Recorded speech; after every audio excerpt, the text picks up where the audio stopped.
This is Dr. Thomas Funcik, and this is the second in a series of talks on latest topics in facial plastic surgery. This one is on what I call the Charleston cheek and neck lift.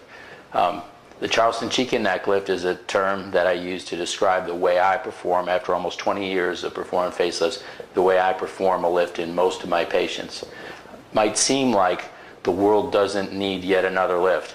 You know, I searched on the internet, just a brief search, and I found, in about 10 minutes, I found the S lift, the quick lift, the mini lift, the lifestyle lift, the soft lift, the short scar lift, the liquid lift, the AccuLift, the Biltmore lift, the full facelift.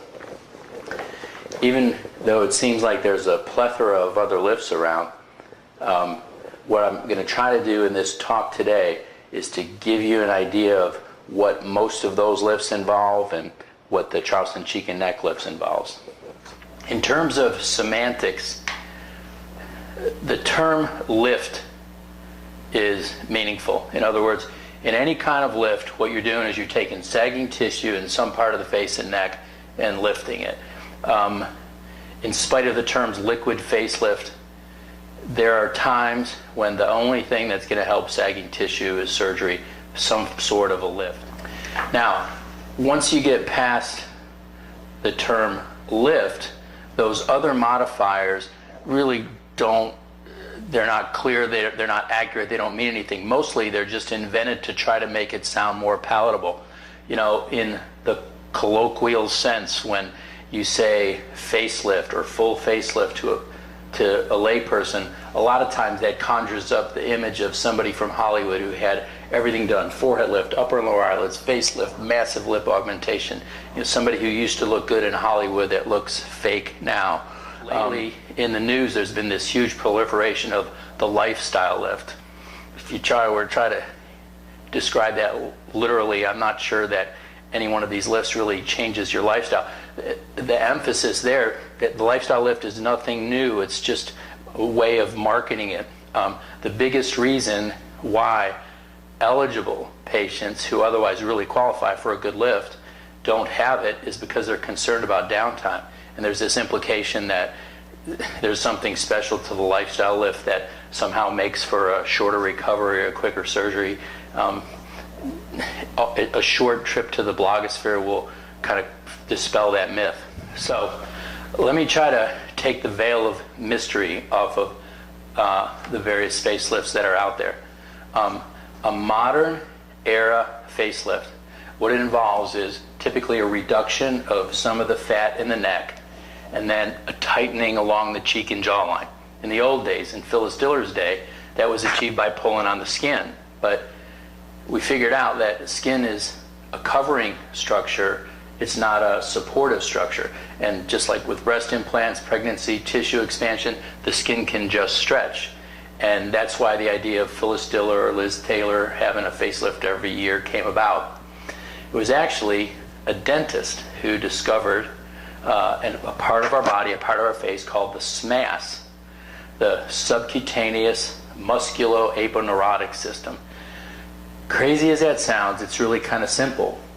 What the SMAS is a fibrous, inelastic layer throughout the cheek and neck, and it's formed in utero, embryologically.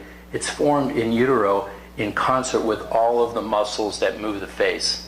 So you hear about, oh, this lift or that lift tightens the muscle. We don't actually tighten muscle, but we tighten the SMAS, which is this fibrous layer over here that's connected to the facial mimetic musculature. If 100 people have a facelift in the last decade or so, typically those SMAS tightening sutures are down here in the cheek and neck area. It works. It makes people look better. It's relatively simple for a qualified plastic surgeon to master. A lot of surgeons limit their repertoire to that, and a lot of them have bigger houses and yachts than I do just by doing a lower SMAS facelift. That's the generic lift. Now, if you're 40 years old and you have a little bit of laxity, or 50 or young 60 and have a modest or moderate amount of laxity, then that's a step in the right direction. There's a limit One limit is if you take a person who has maybe a couple lifts over a lifetime, what can happen is if you only tighten the lower part of the SMAS along the jawline, you can create this kind of stigmata of a facelift, like a Joker smile, where there's this unnatural crease and some unusual tethering. Now, that's a typical lift. The lifestyle lift, the S lift, the short scar facelift, those are all low SMAS facelifts where the tightening stitches are in this area principally. Now, on the West Coast, for $30,000 and a 3-month recovery and 6 hours of general anesthesia, the lift is not just performed in this lower part here, but there are also some tightening sutures in the SMAS up in this area here. It's a beautiful procedure, a beautiful result, and what it involves is tightening not only the jawline here, but elevating the cheek and neck area. What happens is if you lift up the high SMAS, you not only get improvement along the jawline and underneath the chin, but that area turns out even better, and you also get more improvement in the really important cheek area, the nasolabial folds. So for a long time, I admired really the work of these surgeons on the West Coast that perform these procedures, but you know, nowadays with the proliferation and popularity of the lifestyle lift, which is the biggest reason why women who don't have a facelift when they're otherwise eligible is downtime.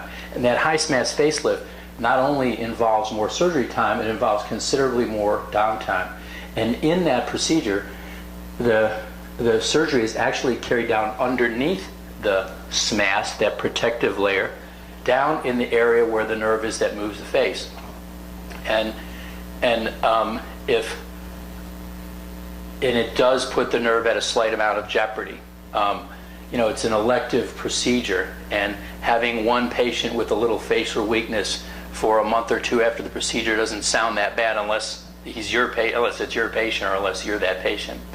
And so for a long time, I struggled with the concept of trying to give my patients a better result, not only more dramatic improvement, but crazy more natural look by incorporating some components of the high SMAS lift.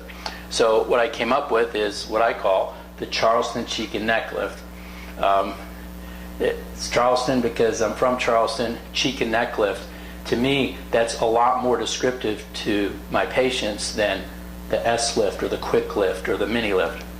And what the Charleston cheek and neck lift involves is a tightening along the jawline, but additionally some tightening up in this area. But instead of going down underneath the SMAS where the nerve lives, which can create potentially some nerve injury or some nerve weakness, but also some additional swelling, the sutures are placed in this area right here and then along the neck. And what I'm finding is my results are a lot more dramatic, but yet a lot more natural looking. Now, it's not a quick procedure.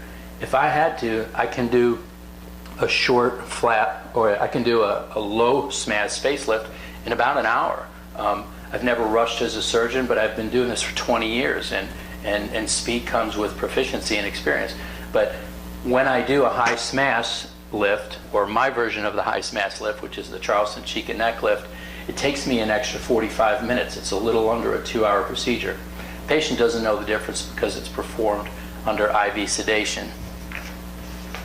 So what are the advantages to the Charleston cheek and neck lift? The advantage is that you look a lot better. You get improvement in the important mid-face, the nasolabial folds. You look a lot better, but you look even more natural than if only the lower part of the face is lifted.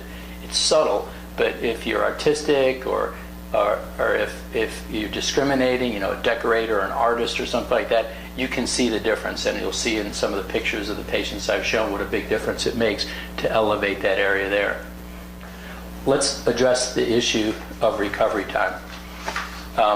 You know, we're all impatient. We all put popcorn in the microwave, and then we're frustrated that it's not already in time for the commercial.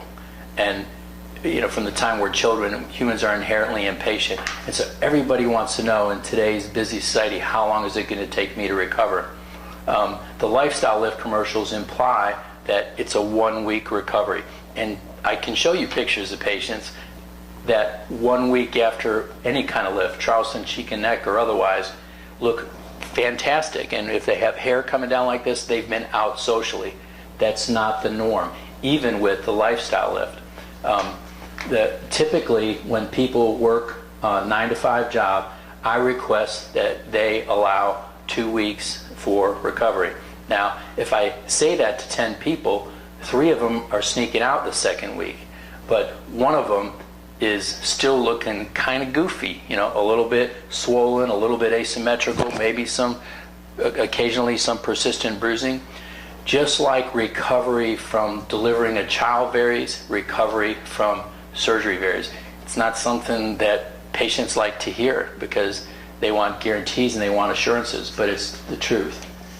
Now, oftentimes the cheek neck lift can be augmented with blepharoplasty or eyelid surgery.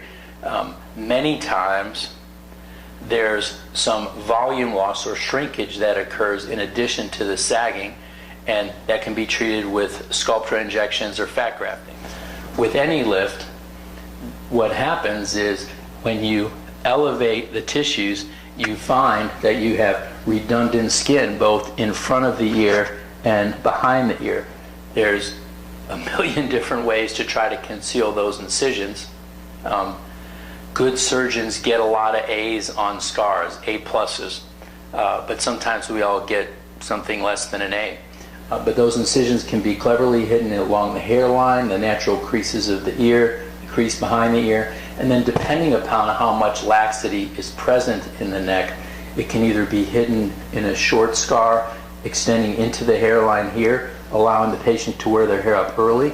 However, if there's a greater amount of laxity, it's necessary to extend the scar down along the hairline, which can potentially lead to a scar that might make you self-conscious about wearing your hair up in a ponytail. You know, I've got interviews with a couple of patients that have had the Charleston cheek and neck lift, and I'd like to show you some brief clips of them talking about their experience, and during those clips you can see what they looked like before. You know, if I didn't have the before pictures, I really can kind of say that I doubt that you would be able to tell that they had a lift, but you would certainly say that they look pretty good. So here's those videos. I really haven't had anybody at home mention it to me, but they tell me that I look good. I went to a high school reunion, and I had this fella come up to me and said, "Virginia, boy, you're beautiful." I don't think he even looked at me in high school.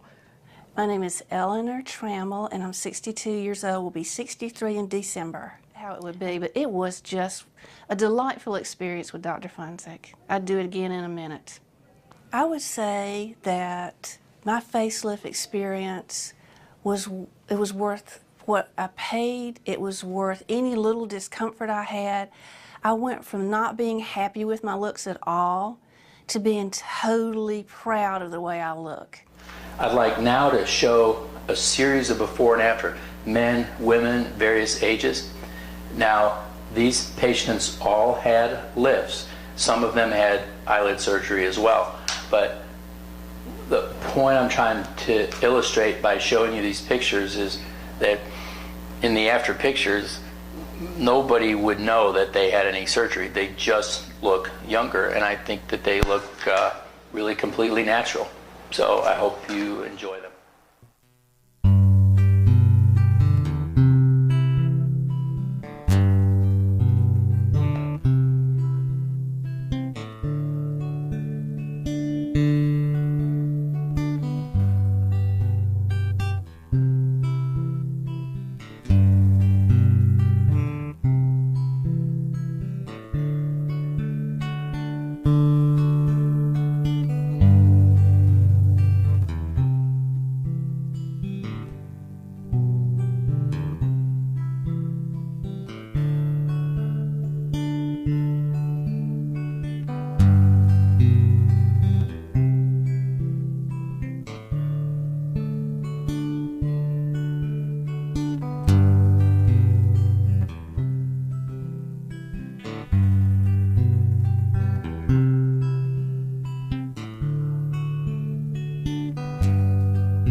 promise to give you good, solid information about the state of the art of facial plastic surgery. This is my second installment. Looking forward to doing this again soon. Thank you very much. I'm Dr. Thomas Funcik, Coastal Facial Plastic Surgery, greatface.com. Give us a call or pay us a visit. Thank you. The staff's wonderful from the time you walk in, from the time you leave. I have a sister who's 3 years older than me, and people would think I was the older one. Yeah, not anymore. Not anymore. For me, this was the most emotional thing I've ever done. It was the best thing that I've done. Thank you so much, Dr. Tom. You know, I looked in the background, and he was one of the best. My face was swelled up like a pumpkin, but it was well worth it.